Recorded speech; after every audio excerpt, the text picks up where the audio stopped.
Hey, everybody, how you doing? Well, that's good. Welcome to PHLY Flyers Postgame presented by Bet365. Download the Bet365 app. Use code PHLY365 when you sign up. Whatever the moment, it's never ordinary at Bet365. My name is Bill Matz. I'm your director of fun and games for the evening. Joining me from separate hotel rooms on the same floor in Montreal, it is Philly's number one hockey beat writer, Charlie O'Connor, and Broad Street Hockey's own Kelly Hinkle. Well, that's it. We did it. The Flyers knew the assignment. You know, they kept us on the edge of our seats for about 40 minutes, and then the Habs scored 3 in the third.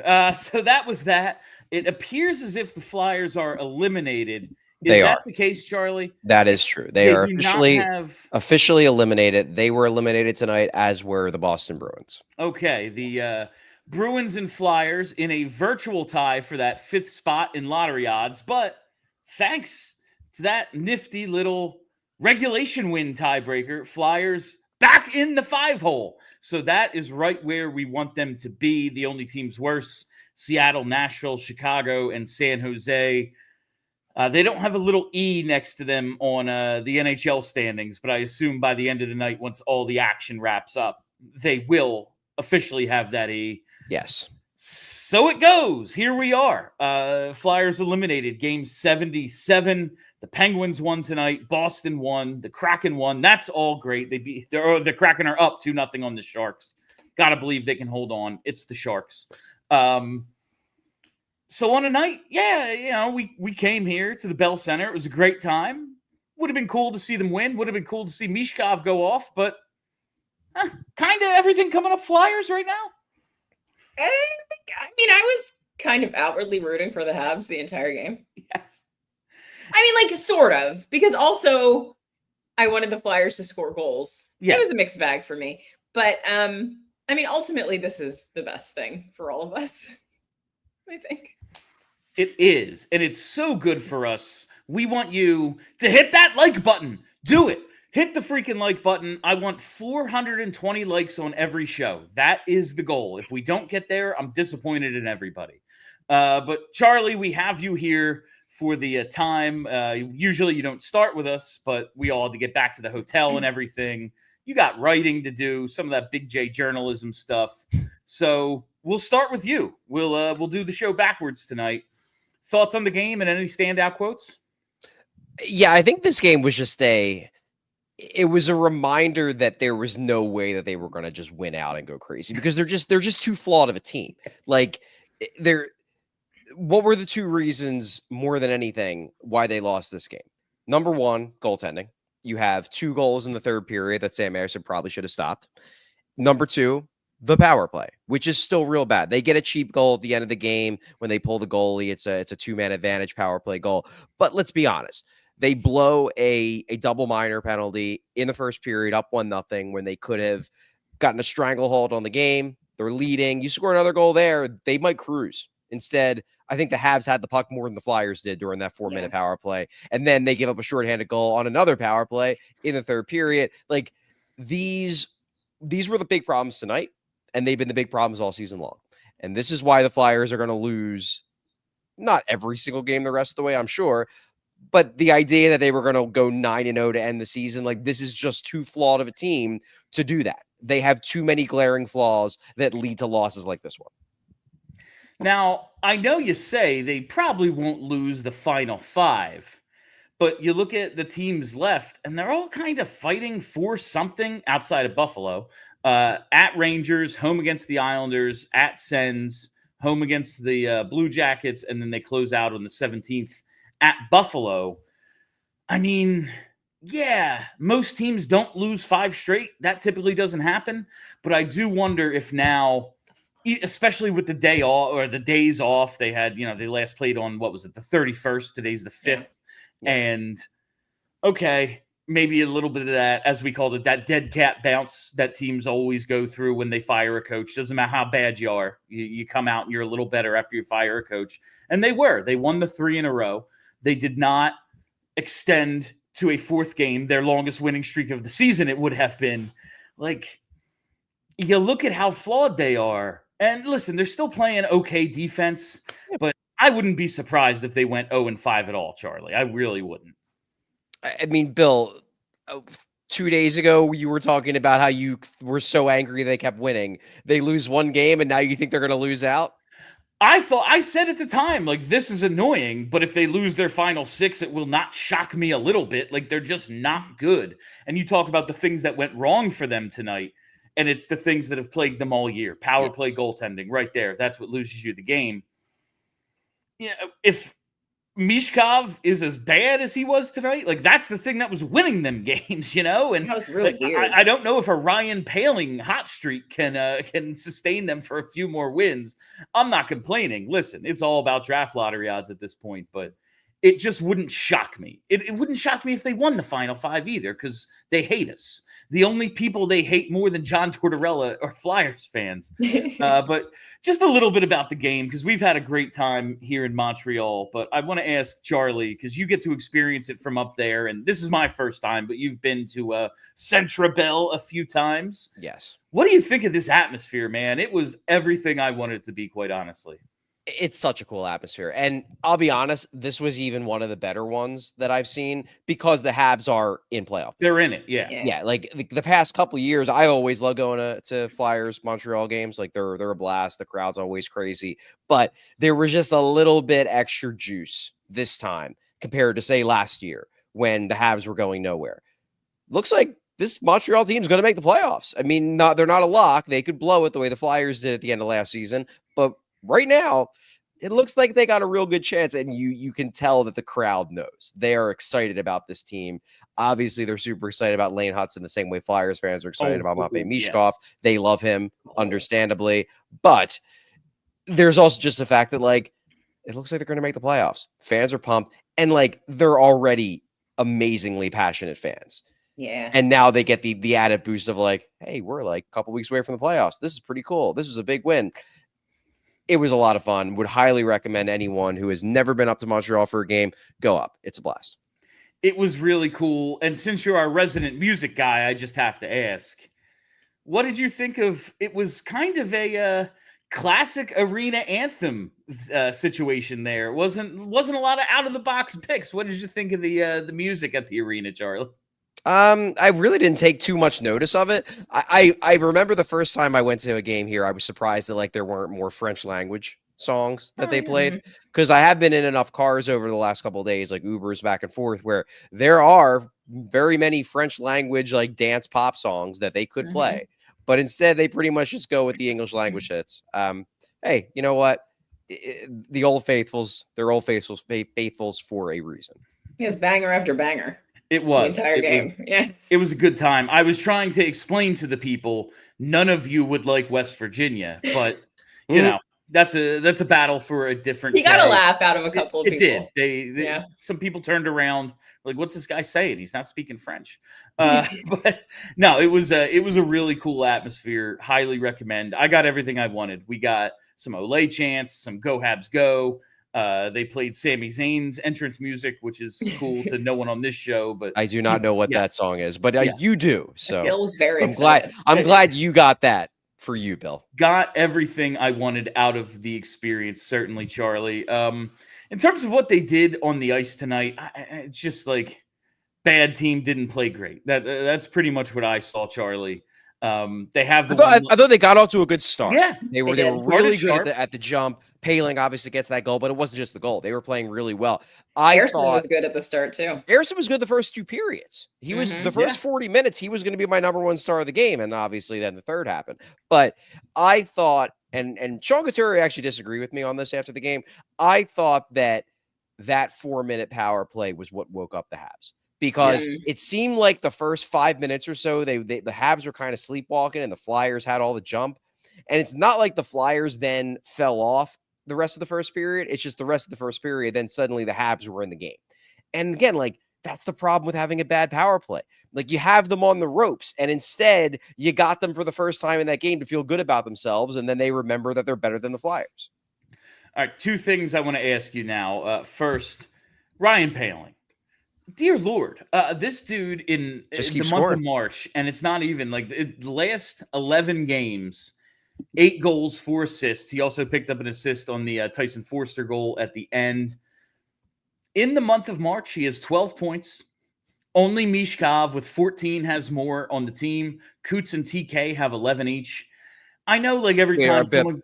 Bill, are we counting this game as part of March? Is it like March, Oh, April? it's April now. Well, I mean, April. we can just go March, April. Since March. Since March. Pretend I said since March, because I never March. actually know what day it is. Yeah, so since March, 12 points. Only Michkov has more. Coots and TK 1 point behind him. I know every time someone gets on a hot streak, like, Fedotov has 3 saves in a row, I go, is there something more? But with Ryan Poehling, like, I know it's always the joke because I picked him to win the Calder that year, but, he was a first-round pick. He did have that hat trick in his first career game. I know it was forever ago, but he keeps producing for this team. Could you see a situation where maybe they choose Ryan Poehling over some other guys in the bottom 6? Because we have so many dudes who are penciling into the bottom 6. Do you think maybe he's more than a 4C in their eyes? Well, I guess I'll turn the question back to you, Bill. Like, who are you talking about? Noah Like, who Cates. do you think he would jump Noah Cates? You're theorizing that could happen. I think when we look at this team's depth chart at some point, Sean Couturier, his only value is at center. Like, that's what he does. And yeah, like, Cates could be a winger, absolutely. But at a certain point, you just have so many guys in the bottom 6. Noah Cates could have some value. Like, maybe you could flip him for something and you lost no more than a 3C. Like, I'm just wondering if you think there's something that they could latch onto with Ryan Poehling and make decisions about other guys who maybe we're not expecting them to. Well, I think they really like Ryan Poehling.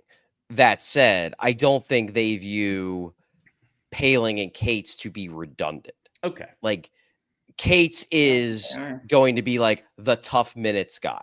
Like, that seems like it's going to be his role. They've talked about the idea of, like, Torch said it before he got fired, that the Forrester Brink Cates line is like a great third line. For us, it's our first line right now, but it's a great third line on a really good team. I think that's kind of how they envision it. Whereas with Poehling, like, yeah, he's got the skill to play up the lineup at times, but he's not a tough minutes guy. He's not going to be the guy, that you're matching up against Connor McDavid the way that you can with Noah Cates. And I think he's a 4C. I think he is a 4C all day. I think that like, he's on a hot streak and that's great, but this doesn't make me believe that, oh wow, suddenly he's a middle six center. Like my answer to you, Bill, is I don't think so, because I think that would be overrating Ryan Poehling. Now, will the Flyers overrate Ryan Poehling? It's possible. Like, I can't rule that out, but I also don't think that if he's pushing people out, I don't think it would be Noah Cates, because Ryan Poehling is not going to be matching up against Connor McDavid. They would never do that. Noah Cates plays a role that Ryan Poehling, even if you think I just feel like you're thinking too much in the realm of like, well, they have a 3C, and like, what if he's a 3C? Like, I don't think they look at it in those terms, especially because Cates can play the wing.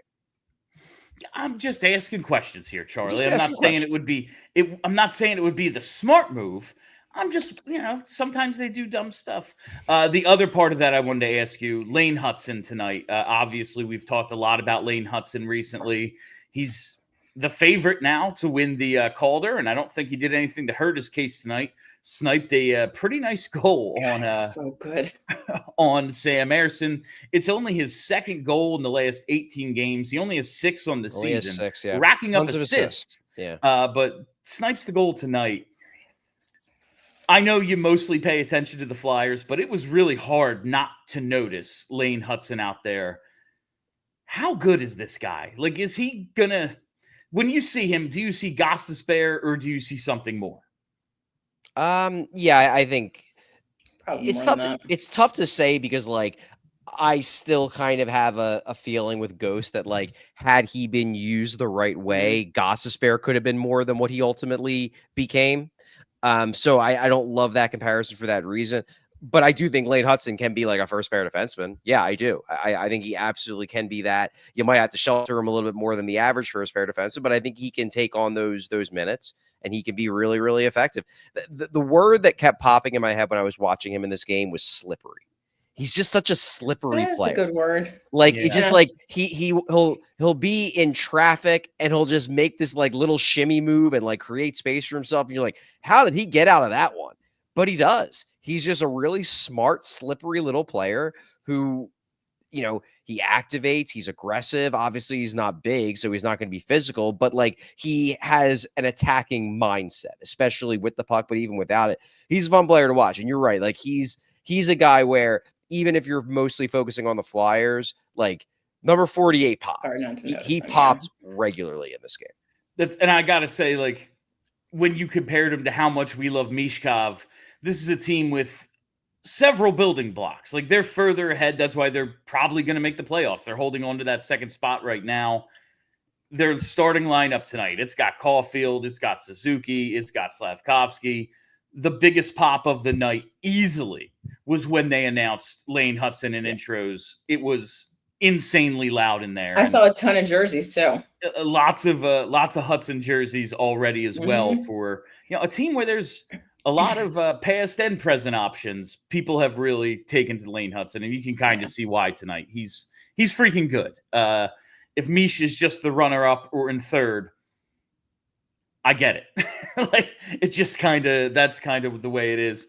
Charlie, Karsen Dorwart made his debut tonight, played 10.5 minutes, 2 shots, 2 hits. I thought he had some jump. It was also hard for us to tell the difference between 22 and 23 from where we were sitting. So I wasn't always positive if it was him or Peltier, but what'd you think of the newest Flyer making his debut? I thought him having jump is exactly the way to describe his game. He was very clearly playing with a lot of energy, and he's a better skater than I expected. He's not a burner by any means. Like I wouldn't put him on the same category as Konechny, Poehling, Tippett, the really fast guys on this team. But he can move. He's got some quickness. He's got some jump. Now, maybe some of that was just the adrenaline. We'll see if he stays looking that quick, as he moves further into his NHL career. But like he's not. I don't put him. The scouting reports I read kind of were like, well, he's an average skater. I think he's an above average skater. I think he's got some quickness to his game. He's not a Noah Cates where like skating is a weakness. He's not a Tyson Forrester. Like he seems like he's a pretty solid NHL skater. And now we just got to see if he can do more than just be a guy who's noticeable because he has jump. I want to see him make some plays. He didn't make a ton of plays in this game, but he had jump. He didn't look out of place. So I say successful debut, but now I want to see more. All right, Kelly, do you have anything else for Charlie? Yeah, Charlie, have you considered that if you are still covering this team in 30 years, you may closely resemble Youppi? The mascot? It's like a big. I can picture you like a big orange beard. Grow the beard back out, man. And okay. Like you know how like the old beat writers, they always look like just like a little sloppy. Like they've been doing it for so long, they don't care anymore about their appearance. So you're just gonna like have messy orange hair and a messy orange beard, and you're just gonna be Youppi covering the Flyers. You know what? Maybe. I honestly cannot picture Youppi, but I'll take your word for it. I looked at him a lot tonight. Yeah. If Charlie lets checking out Youppi, if Charlie lets himself go to like my level, he'll look like Youppi. All right. Well, with that in mind, it is time for Charlie O'Connor's 3 stars of the game, presented by Rite Aid. It's the Rite Aid 3 stars. Charlie, tell me who was star number 3.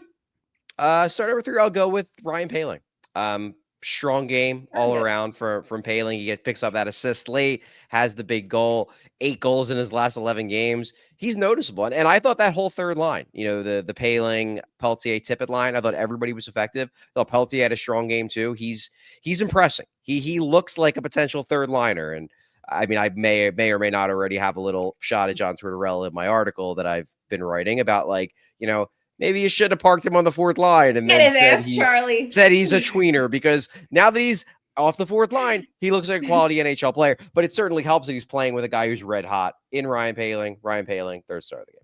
All right, time for star number 2. Star number 2, Nick Suzuki.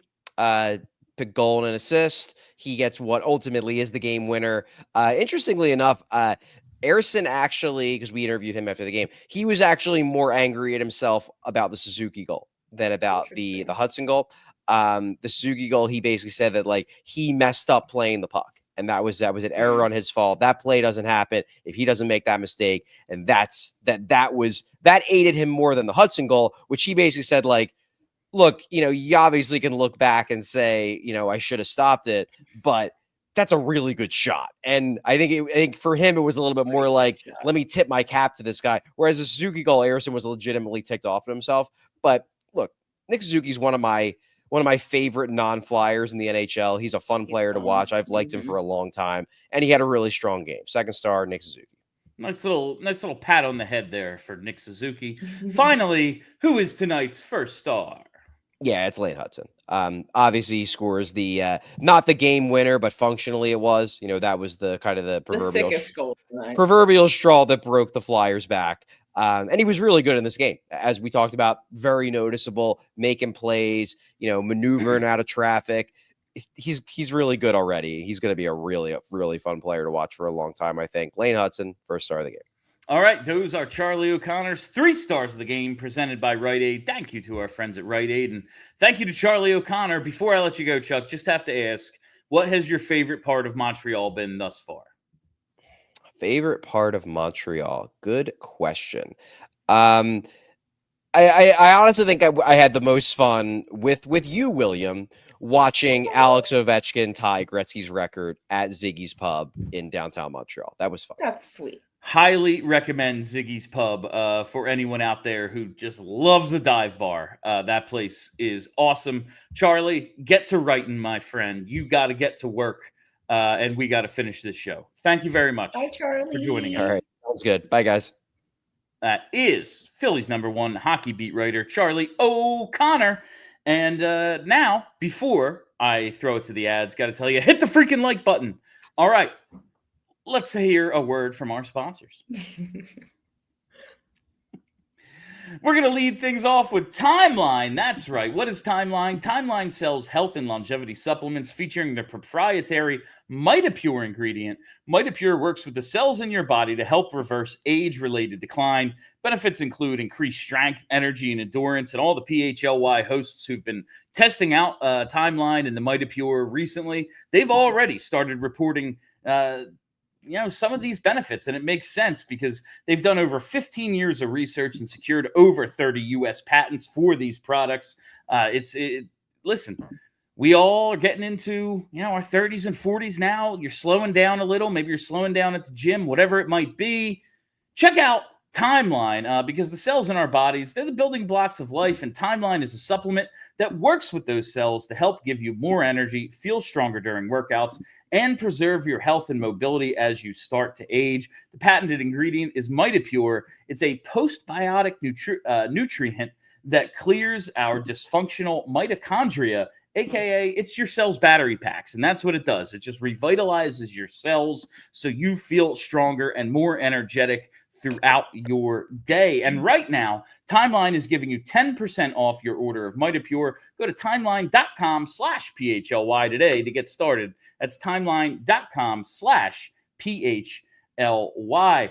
And that leads us to our friends at TrueMark Financial Credit Union. That's right, because it's spring, and that means it's time to spring into savings. If you have financial goals, whether it's buying a house, taking that dream vacation, or building an emergency fund, TrueMark Financial Credit Union has the perfect savings account for you. TrueMark Financial offers high-rate certificates and money market accounts to help your money grow faster and work harder for you. So visit TrueMark.com for rates and to learn more. TrueMark Financial, federally insured by the NCUA, equal opportunity lender. Rates are subject to change.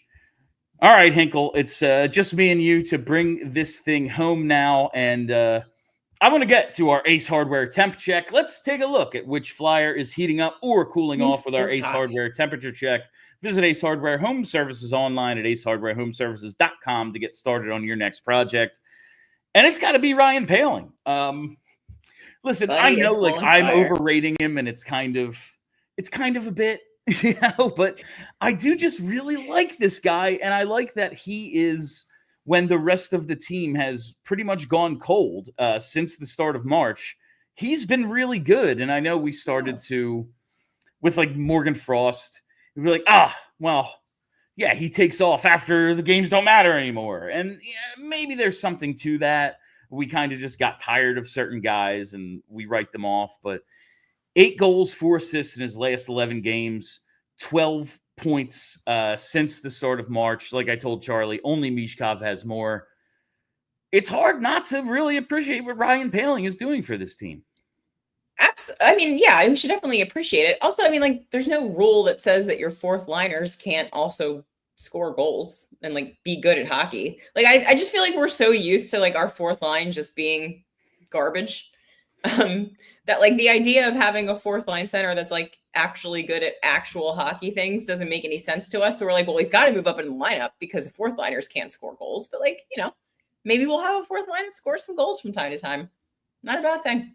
Like, and right now he's out there, he's with Tippett and Peltier, and maybe that's a little bit more talent than he'd play with, but it does go to show you, put him with some guys, and maybe you'll get a little bit more out of him. He's here, he's under contract. I don't know if he could be a 3C, and honestly, I want the 3C to be better than him. Yeah. But like you said, if you have some decent guys on the fourth line, maybe we could actually roll 4 lines and it's more than 10 minutes we're giving those guys every night, and that benefits everybody.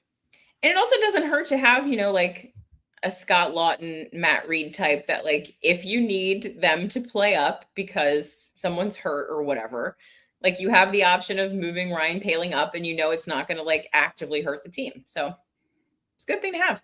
It certainly is, Hinkle. And with that, I want to get to this, the fact that we are eliminated now. It's now official, 5 straight years out of the playoffs. The one run they had in 2020 is kind of the only one since, 2018? And that was 2020. Listen, they were the hot team going in, as much as I might kind of wave off. Oh, yeah, like we talked about Rick Tocchet the other day. Yeah, he made the playoffs once with Arizona, and it was because they won a qualifying series in 2020. They were like 11th in the East before that started. They shouldn't have made it, or 11th in the West. But, like, the Flyers were good in 2020, but that's the only playoff team we've had since 2018. If the world hadn't ended, I swear we would have done something. They were really so hot. Felt like it. They were just... They had that game coming up with the Capitals that if they won it, they would have been in first place in the division. They would have been the hot team going in. Yep. And that's outside of last year's, this is kind of weird. Are we going to make the playoffs? Little run? Yeah. That's the best we've been. It is a bummer, but with tonight's elimination and seeing that the Penguins won, the Bruins won somehow, some way. Unbelievable, quite honestly. And I believe the Kraken are still winning. I'm looking for that score. Kraken are up 3-1 halfway through the game on the Sharks. Nice. So it looks like that's going to work out for us.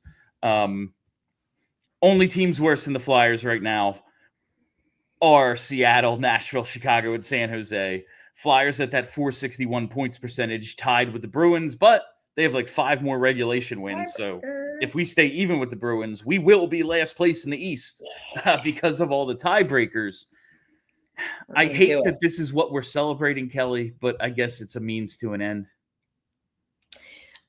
Obviously, you would like to be rooting for the other side of this thing. Like, obviously, I would like to be at the Bell Center for the first time in my life, like really rooting hard for the Flyers to win because they're the ones that are trying to get into the playoffs. Like, that would have been cool. But at least now, unlike the last 5 or so years, we can see there's like a focal point. Like you can kind of see where it's going. And like that is allowing me to like not lose my mind a little bit. For the first time in a long time, I feel like I can see where this team is going. The guy that's running things seems to know what he's doing. So that's keeping me sane, I think, because if it were as bleak as some other teams look, like the Flyers are not nearly the bleakest team in the NHL. And, you know, it could be a lot worse. It absolutely could. That's like being at the game tonight, and it's like my biggest taunt. Joke's on you. Actually, we're all rooting for the same thing. And it was nice to be in a position of, Flyers score first, and if they hold on to this thing, we win. That's fun. I'm here. Yeah. I'd like to see that. Also, if we lose, it was nice to be in that win-win situation. That's true. But I greatly look forward to the world in which we are not doing what we're about to do next. It's the Tankathon spin. So you take a look at the odds, and there we are in that 5-hole. Such is life, I suppose. But with 5 games left, I guess it's the best case scenario. So, Brenna, spin that wheel. We simulate and they stay at 5. Oh, no. They fell to 6. Damn. I thought they were going to stay at 5. It froze for a second, but here we are, and they fall to 6. And that is what I think is the most important part of, yes, it would be great to win. It's best to have the best possible odds. It's best to have the highest pick possible. But the fact that you can fall 1 or 2 places. So annoying. That is why losing as much as humanly possible is the best case scenario. I love it. It is funny, though, seeing Buffalo win this thing. That would be great. I wonder if we could. Buffalo, to me, I know that top 10 picks, top 5 picks never get traded. We've been over this time and time again. I do think teams like Buffalo and Nashville are kind of decent enough targets because they have to move forward at some point. Like Nashville spent all that money in the offseason. They don't want to go through a rebuild. And Buffalo, like, they've been rebuilding since 2012. Like, at a certain point, They have to move forward.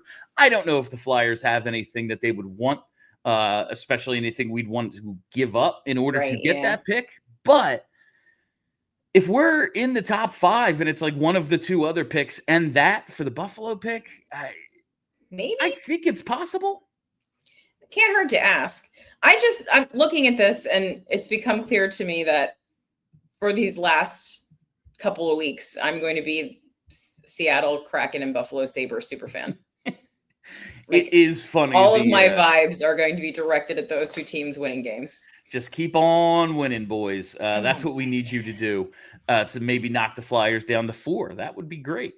Let's talk a little about the city of Montreal and our trip, because it was honestly a ton of freaking fun at the game tonight. We've had a great time since we've been here. We're here until Monday afternoon. Very much looking forward to going out and seeing more of Montreal. But you and I got to explore today while Charlie was at morning skate doing his journalism thing.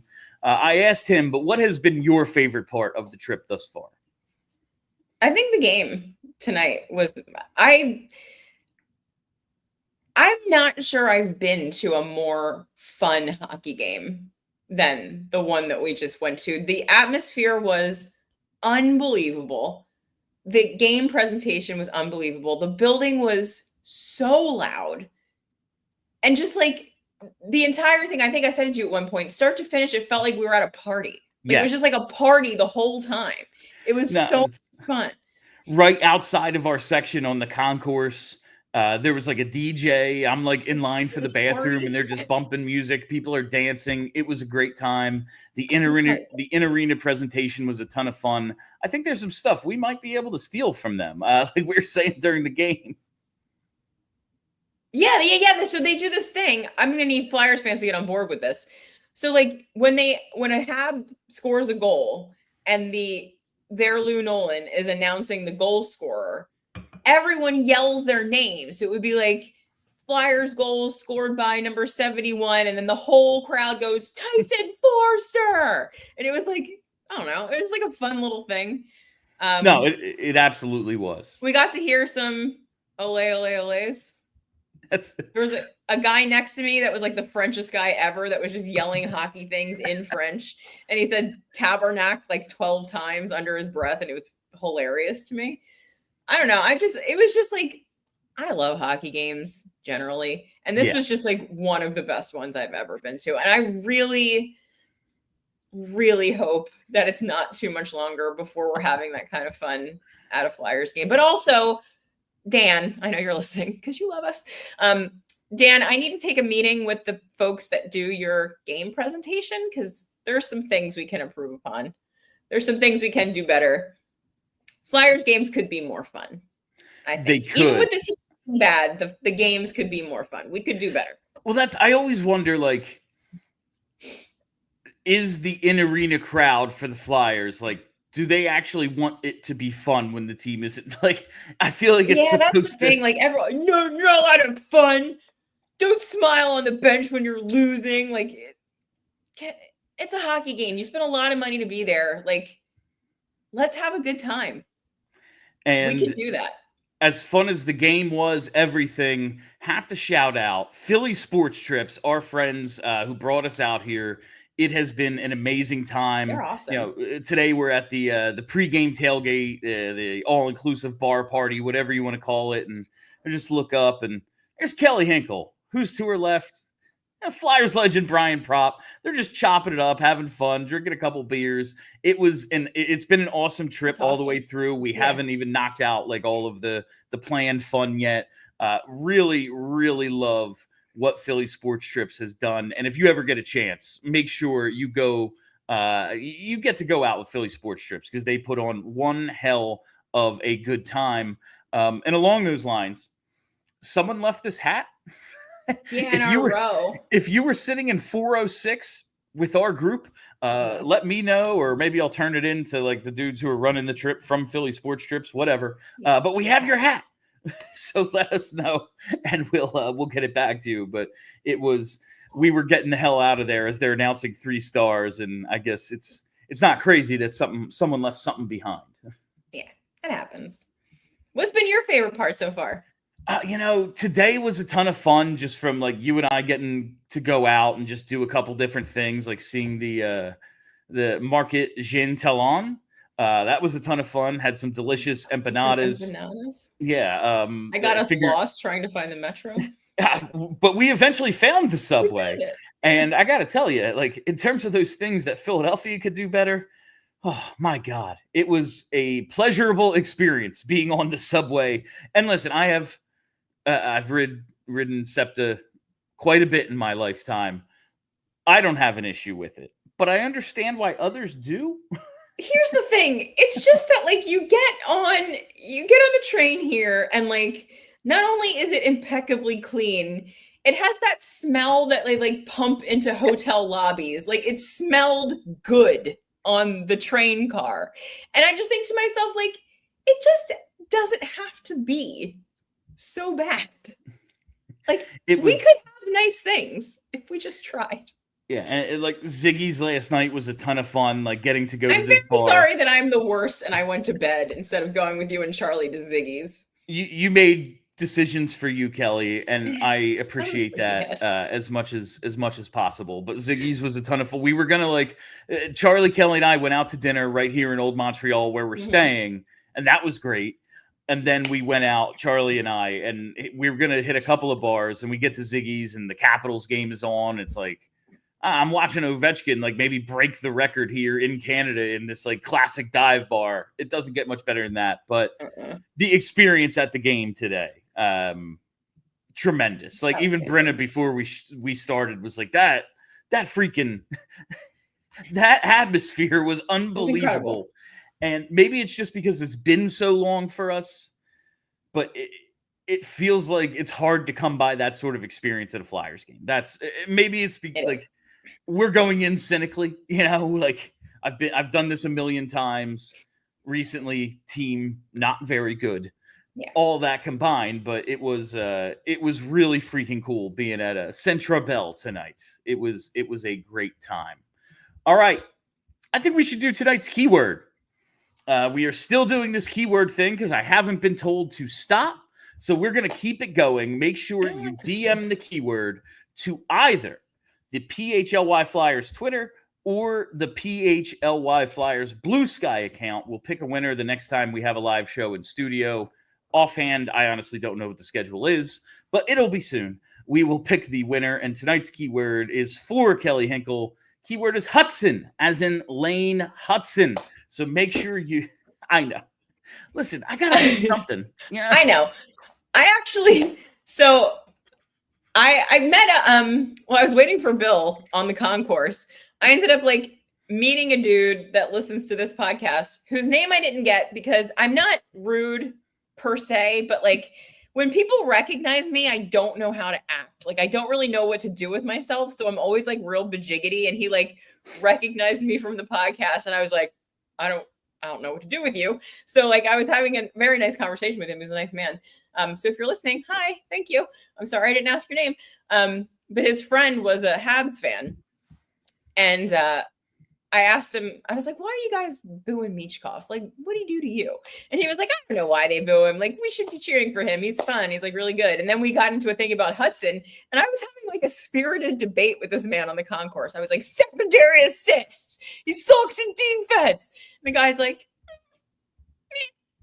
he scored more. He's like, this organization has existed for like 150 years and no one's ever scored as many points as him as a defenseman. So like, maybe he's good. I'm like, It is when you get to watch it. This bit forever. Oh, I very the much. That goal was so sick. It was so annoying. It was like I know. a ridiculous shot, and I was like, "Oh, come on, dude." Very much appreciate the bit, and quite honestly, no, it's just Sam Emerson sucks. That's true. Exactly. We'll blame it on him. Kolosov would have stopped that puck. Coley would have had that all the way. Mm-hmm. It was interesting getting to see him. Hockey live is so different from on TV because you get to see the plays as they develop. Yeah. He was really good tonight. Like I don't know what else to say. I want Michkov to win the Calder. Yeah, he's obviously very good. Yeah, I have committed myself to this bit. I'm gonna see it through because that's what I do. I commit to things. And to your point, Kelly, I think I brought this up on Thursday's show when you weren't with us. Mm-hmm. Someone DM'd me because my argument for Hutson, not even like I'm supporting him. It's just like, yeah, he's going to lead all defensemen in scoring or all rookies in scoring. Okay, I guess I probably got to have Hutson number one if I were to be a voter. Right. Someone actually DM'd me and broke down. I keep using Gostisbehere as the comp. Yeah. Obviously, so many more goals his rookie year. And well under half of his assists were secondaries, and like over half are secondaries for Hutson. So not quite the same, but you look at what he's doing and the team going to make the playoffs, like hard to argue.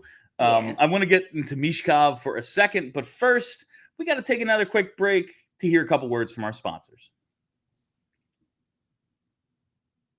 Got to lead it off with Game Time, baby. You know that I think Game Time is the absolute best secondary ticket marketplace. There's not many things more fun than going to hockey games. As we experienced tonight, Flyers only have a few home games left. Maybe you want to make that trip up to Allentown. If you're starving for playoff hockey, like we said, it's been a long time. Well, guess what? Phantoms, they're going to be in the playoffs. If you want to check them out, why not use Game Time? It's the absolute best secondary ticket marketplace because of features like Game Time Picks, filters out the fluff so you only see the best deal on the best seats, the panoramic view with the seat view. There's never any surprises when you get there. You're like, oh, this is obstructive view. Wasn't expecting that. No, you see exactly where you're going to be sitting with the seat view, and you know exactly what you're going to be paying before you get to checkout because they have the all-in pricing as well. Just a few of the many reasons I love Game Time. So take the guesswork out of buying tickets with Game Time Picks. Download the Game Time app, create an account, use code PHLY for $20 off your first purchase. Terms apply. Again, create an account and redeem code PHLY for $20 off. Download Game Time today. What time is it? Oh, it's Game Time. And now I got to tell you about Shady Rays. You know I love my Shady Rays. I brought them with me here to Montreal. It hasn't been very sunny yet, but I'm prepared regardless. You know, summer's coming. It's springtime. You got to get in the right frame of mind, and that's where our friends at Shady Rays come in. They're an independent sunglass company offering a world-class product rated 5 stars by over 300,000 people. Sunglasses have durable frames and crystal clear optics, making them the perfect choice for all your outdoor adventures. And with so many colors and styles, you're bound to find a pair that's perfect for you. And if your shades ever go missing or take an unexpected hit, you don't have to sweat it. They have the most insane protection in all of eyewear. Every pair is backed by their lost or broken replacement program. And right now, PHLY viewers and listeners can go to shadyrays.com to save 35% off their polarized sunglasses with code PHLY. Over 300,000 people have rated Shady Rays 5 stars. Be the next. Go to shadyrays.com and use code PHLY today. Always a good time when you can maybe gift someone a pair of Shady Rays. Everybody needs sunglasses. Upgrade that style. Upgrade your frames. Some Shady Rays. Yeah. All right. Michkov tonight. I forgot to ask Charlie if we got like an update. Obviously, he takes that high stick and it's a 4-minute, like 5.5 minutes into the first period. He ends up playing over 23 minutes, so we got to believe he's okay. 3 shots on goal. I just thought he looked rough tonight. He was just a little off on everything. Yeah. He mishandled a couple pucks, couple of passes that were just like, that wasn't quite where it was supposed to be. And that's just not what we've seen out of Mish lately. You said there was a report he made that he made a disconcerting noise when he got that high stick. I saw that on one of the socials media, yes. But he made a noise when he got. I actually think it might have been a friend of the pod, K-Red, that might have tweeted that. Yes. Love K-Red. That he made a noise. But I was wondering, like, because it happened so early in the game that, like, we didn't really get, like, a long look at what he was going to look like tonight before he took that high stick to the face. And I'm like, did it just, like, mess him up a little bit? Like, I was worried, like, did he, like, I mean, I guess you can't really get a concussion from getting a high stick to the nose, can you? Probably I would think not. That's the thing, is where we were, and we didn't. One of the reasons I like to watch the broadcasts and then do the post game and not be in the press box or whatever is I know what everyone else knows, and I'll have that information. Right. We got in an Uber, got back here. I've heard nothing. I have no idea. Yeah. And again, he played over 23 minutes. This happened 5.5 minutes into the game. You're up to assume he's fine, right? Yeah. One must assume this isn't a Chris Pronger situation, because a high stick to the face, that's the first thing you think. Yes. And it's the Flyers, so we're predisposed to being like, oh, of course something bad happened. But it appears as if it wasn't as bad as we thought it could have been when we saw it from the 400 level. Yeah, I mean, like, he's been very hot. I guess he was due for kind of a clunker of a game. Like, we were kind of joking, like, it would be neat if he had, like, 2 points in every game to end the season, like, just, scored another 15, 20 points before the year was up. But, he was due for a clunker. And maybe this was just that. But, yeah, like you said, like, it was just a very weird, like, you're not used to him being off on passes or like not reading a play correctly or like not really making like, the kind of sick moves that you're like, oh, he was thinking 12 steps ahead of everybody else. And it was just like a little bit not there tonight. And that coupled with the fact that he took the high stick to the face, it was just a little bit like, ooh, what happened there? But I mean, I'm sure he's fine. I don't think they would have kept putting him out there if they thought he was actually hurt. It is kind of cool to see, and I'm seeing some comments here that he got banged up after that. He took a tough hit. I don't remember seeing that, but again, tough to. I'm not taking notes. Because you're looking and you're looking at everything at a live game. Like you're not always looking, like directly at. Whereas, like on the broadcast, JJ will tell you what you should be looking at. When you're at the game, you're just looking at all the things. Sometimes you miss something that happens. Yes, absolutely. And he played 23:04. Only his line mates, Coots and Konechny, played more. And I think they started that power play without him. Like, I think that's the difference in the minutes right there. Weird, yeah. None of the defensemen played more than Michkov did tonight. So he's third overall on the team in ice time. I like this trend of let's just put him out there to end this season and see what happens. It was... Like, we made such a big deal about him like getting worn down leading up to Four Nations, and then he came out so hot, and then that March schedule was so crazy. I was thinking there was a chance tonight he just goes nuts because they've had like 4 days off. Right, but yeah. I guess we can't expect the 20-year-old to just go nuts every time they have a day off. I mean, I guess not. It would be better Yes. if we could, but I guess he can't score 2 points in every game. I guess. Especially if only Ryan Poehling is going to score goals. Like, they don't really play together that much. So, it's going to be difficult if no one else is going to do anything. This Poehling run is freaking insane. Like, what he's doing, I realize, again, the season's over, but, like, good for you, bro. Yeah, good man. for you. Have some fun in garbage time. Someone's got to do it. I wonder if he wishes he was, like, on an expiring contract. Like, ooh, some playoff team is going to need some depth when they get eliminated. But no, it's not. We did hear that they were getting a few calls about Poehling leading up to the dedeadline. So who's to say? Maybe he's the one. Me, really. Maybe they get a little value for him. He's under contract. Maybe. He's real fast. We talked to Charlie about Karsen Dorwart for a few minutes. Obviously, no one was spectacular tonight. Michkov's the best player on the team, and he wasn't very good. What'd you think of Karsen? Anything stand out to you? I thought he looked decent. Yeah, like my main takeaway was, like Charlie said, that he definitely didn't look out of place, which, you come straight from college. There's always a chance that you're like not going to be able to keep up with NHL guys. He did not look out of place. I'm interested to see what we get out of him in the last few games, see if maybe he settles in a little bit more.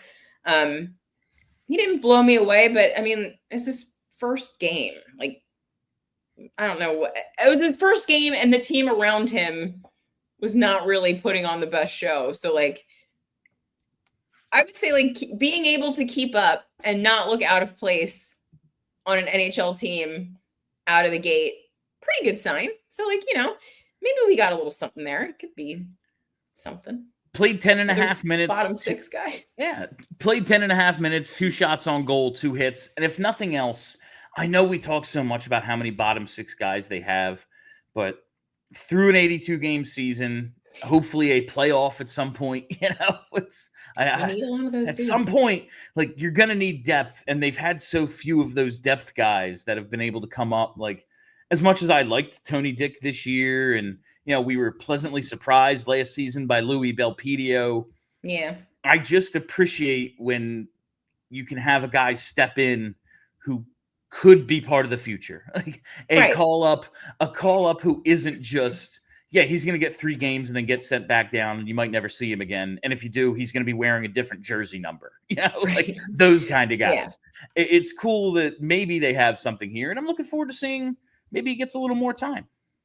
Yeah. And since we had to blow that last call up because John Tortorella was a piss baby, we don't get to have any more fun with AHL call-ups. So it's nice to have a little something, a little nice little shiny new toy. Yeah. Get to see what we got there. And with Alex Bump in the Frozen 4, and that game isn't until Thursday. We get like a couple games from him, maybe at the end of the year. If they lose, maybe he's able to jump in. But Dorwart might be it in terms of, the shiny new things to end this season. And I didn't hate what I saw. Again, not like he was, oh man, this dude's going to be something, but he looked like he didn't look bad. Yeah, exactly. Like he didn't look bad. Yeah, absolutely. All right. It's that time. Let's hit the super chats. We have a few super chats tonight. We're going to lead it off here with Kareem F. Says, hey, PHLY team, going to head down to meet y'all if I can find parking. Black Flyers hat and lanyard, Eagles jersey, live from Montreal in the enemy territory. I love doing stuff like this because of fans like this who want to actually meet us. Like, again, we were sitting next to Brian Propp at one point tonight. I know. And then someone asked for a picture with us. I was like, this is wrong, guy. Yeah. This isn't cool. But we so much appreciate all the fans. And yeah, man, we're going to be around. We're going to be around tonight. We're going to be around tomorrow. We don't leave till Monday afternoon. So come hang. Yeah, if you see us, if you see us walking around Montreal, you can't really miss us. I'm a lot more inconspicuous now with the short hair. I feel like people don't recognize me right away as much, which is heartbreaking, quite honestly. Because Ava and I, when we go somewhere, have the competition. Really, it's me. She's like, I don't care. Stop. Who gets recognized more? And now Ava's going to win. I like that. She has been blowing me away the last couple of weeks, or since I got my haircut last week. Yeah, a week ago. So I feel like I need to wear, if I don't wear these glasses, I feel like I'm not as noticeable. These are like very noticeable glasses. I need to wear like less conspicuous glasses. We have to go with our signature looks. But Kareem, what up, man? Thank you. Thank you very much. All right. This next one here. Oh, here from JH. What a surprise. I just love our regular super chatters so much. I know. JH says, I have it on good authority that Lane has been sits down to pee and his favorite hobby is kicking puppies. I can't confirm. Cannot confirm. No, cannot deny. I don't know. But listen. I've never seen him pee and I've never seen him not kick a puppy. So you get married and you realize making a mess in the bathroom is a fight you don't want to have. Don't knock it. That's all. You like to be comfortable from time to time. Yeah. Sometimes you just got to sit down. Standing all day. Yeah. Check Twitter. Send some of your best tweets. It is what it is. Or skeets on Blue Sky. Don't want to leave out Blue Sky. Never saying skeet. Oh, come on. It's what makes it fun. It's like, listen, I was of a certain age in like 2003 when Get Low came out, and I know what skeet means, and I can't call the tweets skeets. Well, so be it. All right. Thank you, JH.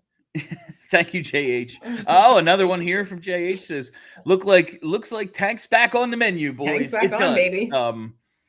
I know, they win 3 in a row, and they're gonna blow this. They're gonna pick 12, and then they lose 1 in regulation. It's like, right back on track. But I will say, listen, I know Sam Ersson kind of blew it in the third, but I need him to calm down because he was way too good in the first and the second. He was making saves I haven't seen him make all year. I don't know who he thinks he is, but this is not the time for him to be flashing the glove hand. Speaking of the Tank, Seattle, one of the teams lower than the Flyers, up 5-1 at second intermission on the Sharks. So gotta believe they're going to be able to hang on to this one.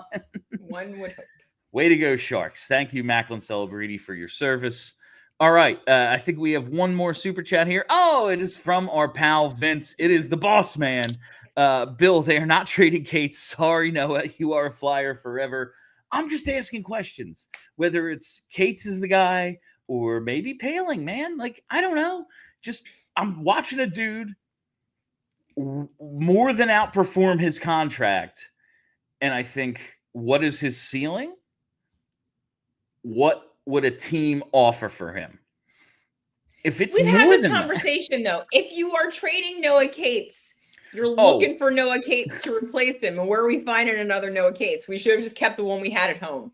Honestly, after I made the statement, I thought, maybe it's Poehling. Maybe that's the one who gets traded. And I'm watching him outperform his contract.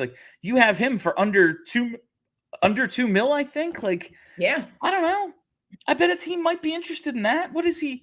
Let's just take a little look here. See if I can bring up Puckpedia real fast. The Wi-Fi is more than decent at this hotel. I feel like my connection on StreamYard is better than it is when I'm at home. Where are we at here? Where are you, Mr. Poehling? This year and one more at 1.9 million. Yeah, so under 2 million for this guy. Just saying. Everybody needs a center heading into the playoffs. Who doesn't need it? All right, and one more super chat here from Louise Pazdan. Quick off topic for Bill. Is the drama with Tiffany Stratton and Charlotte Flair good for wrestling? Going off script, I mean. The answer is always yes. You just asked me about it on a hockey show in which most people have no idea what's going on. It's always good. It's always good to get people talking. How dare you just exclude me from this conversation? What if I have wanted to weigh in on Tiffany Stratton and Charlotte Flair, who I definitely know who they are? I think the drama is great. Kelly is a 90s wrestling fan. I know for a fact she loves Bret the Hitman Hart. But I think that's it. I think we're actually not even going to go to overtime tonight. I think that is all the time we have for you on PHLY Flyers Postgame, presented by Bet365. Download the Bet365 app. Use code PHLY365 when you sign up. Whatever the moment, it's never ordinary at Bet365. Make sure you're following us right here on the YouTube page. Hit that reminder bell so you never miss a live show. And hit the like button. Let's do it. Come on. One more like spike. All right. Follow us on Twitter at PHLY_Flyers and follow the podcast wherever you get those. Just search PHLY Flyers. Thanks again to Philly Sports Trips for bringing us out here. My name is Bill Matz. That's Kelly Hinkle. Till next time, roll on Tank. We all silly like the